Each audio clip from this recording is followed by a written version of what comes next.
Estudo Bíblico 8.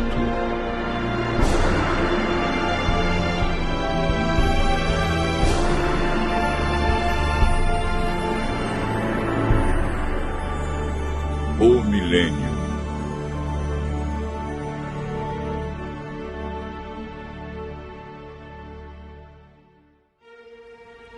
No estudo anterior, aprendemos que Jesus virá nas nuvens com milhares e milhares de anjos tocando trombetas.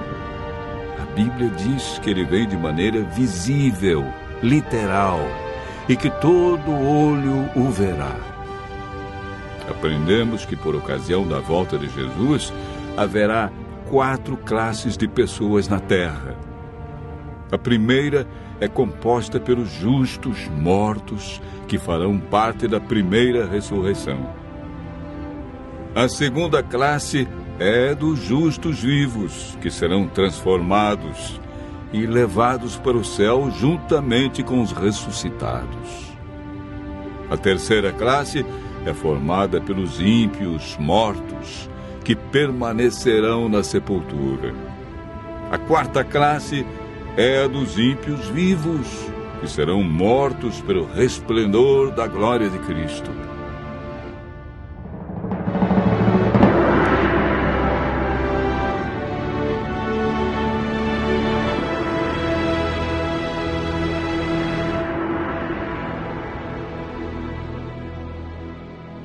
Hoje vamos aprender um pouco mais sobre o milênio. A palavra milênio não existe na Bíblia, mas ela significa um período de 1000 anos e aparece 6 vezes em Apocalipse, capítulo 20, versos 1 a 10, referindo-se ao período entre a primeira e a segunda ressurreição. Sabemos que durante esse período, os justos estarão com Cristo no céu. O que eles estarão realizando? Como ficará a terra durante os 1000 anos? O que acontecerá no final desse período? Durante o milênio, os salvos participarão do juízo chamado juízo de comprovação. Sobre esse assunto, o apóstolo João escreveu no Apocalipse, capítulo 20, verso 4.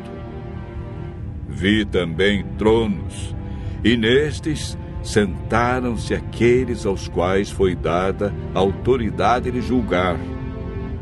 Vi ainda as almas dos decapitados por causa do testemunho de Jesus, bem como por causa da palavra de Deus, tantos quantos não adoraram a besta, nem tampouco a sua imagem, e não receberam a marca na fronte e na mão, e viveram e reinaram com Cristo durante 1000 anos.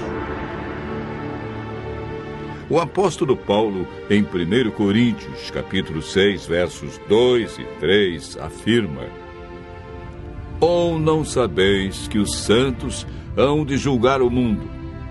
Ora, se o mundo deverá ser julgado por vós, sois acaso indignos de julgar as coisas mínimas? Não sabeis que havemos de julgar os próprios anjos? Quanto mais as coisas desta vida. Esse julgamento que ocorre durante o milênio não decide quem está salvo ou perdido. Essa decisão é tomada por Deus, em resposta à aceitação ou rejeição de sua graça, antes da segunda vinda.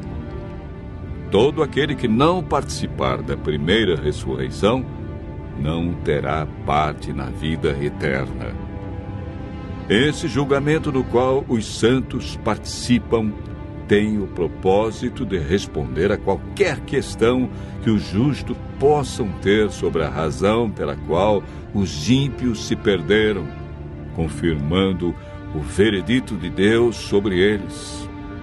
Enquanto isso ocorre no céu, qual é o cenário aqui na terra?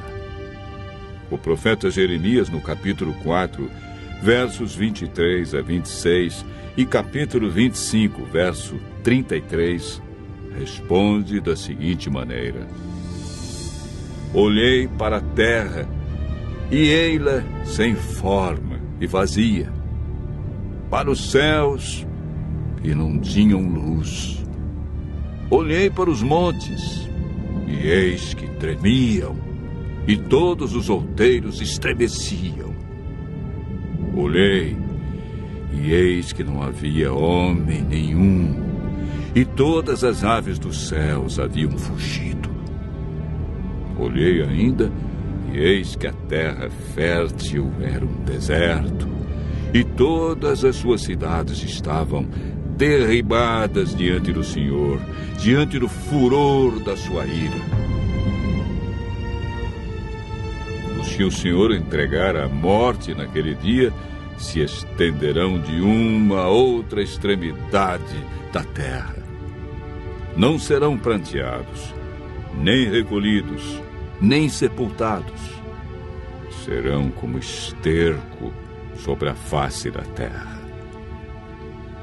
O milênio é o período em que se cumpre esta profecia, quando a terra ficará sem forma e vazia como um deserto, como um abismo. Não haverá pessoa viva e as cidades estarão todas destruídas diante da vinda de Cristo. A terra ficará cheia de mortos, sem haver quem os sepulte. Estas circunstâncias são as cadeias que prendem Satanás a esta terra, contemplando o resultado da sua obra de morte e destruição, conforme descrito por João em Apocalipse 20, versos 1 a 3. Então vi descer do céu um anjo. Tinha na mão a chave do abismo e uma grande corrente. Ele segurou o dragão, a antiga serpente, que é o diabo, Satanás, e o prendeu por 1000 anos. Fechou e pôs selo sobre ele, para que não mais enganasse as nações, até se completarem os 1000 anos. Depois disto, é necessário que ele seja solto pouco tempo. Após os 1000 anos, ocorre a segunda ressurreição. Farão parte desta ressurreição todos que rejeitaram a Cristo, sua lei e seu plano de salvação. Apocalipse capítulo 20, verso 5, afirma: os restantes dos mortos não reviveram até que se completassem os 1000 anos. Esta é a primeira ressurreição. Eis agora o grande drama do Apocalipse. Acabaram-se os 1000 anos. Deus ressuscita todos que o rejeitaram e, consequentemente, Satanás é solto de sua prisão. Apocalipse capítulo 20, verso 3, diz que, depois disto, ou seja, depois do milênio, é necessário que ele seja solto pouco tempo. Por que pouco tempo? Porque Satanás realizará a sua última obra de engano na terra, preparando um grande exército, tão numeroso que a Bíblia diz que será como a areia do mar, para atacar a cidade santa, a nova Jerusalém, que João viu descer do céu. Esse maravilhoso acontecimento é descrito por João em Apocalipse, capítulo 21, verso 2. Vi também a cidade santa, a nova Jerusalém, que descia do céu, da parte de Deus, ataviada como noiva adornada para o seu esposo. Enquanto isso, Satanás reúne seu grande exército. Ele tem milhões de pessoas que foram ressuscitadas na segunda ressurreição. Apocalipse, capítulo 20, verso 9, diz: marcharam, então, pela superfície da terra e sitiaram o acampamento dos santos e a cidade querida. Desceu, porém, fogo do céu e os consumiu. O fogo que destruirá Satanás e os ímpios purificará a terra da poluição do pecado. Deus banirá para sempre a tristeza, a dor e a morte. Os justos, então, receberão as boas-vindas para o seu novo e eterno lar.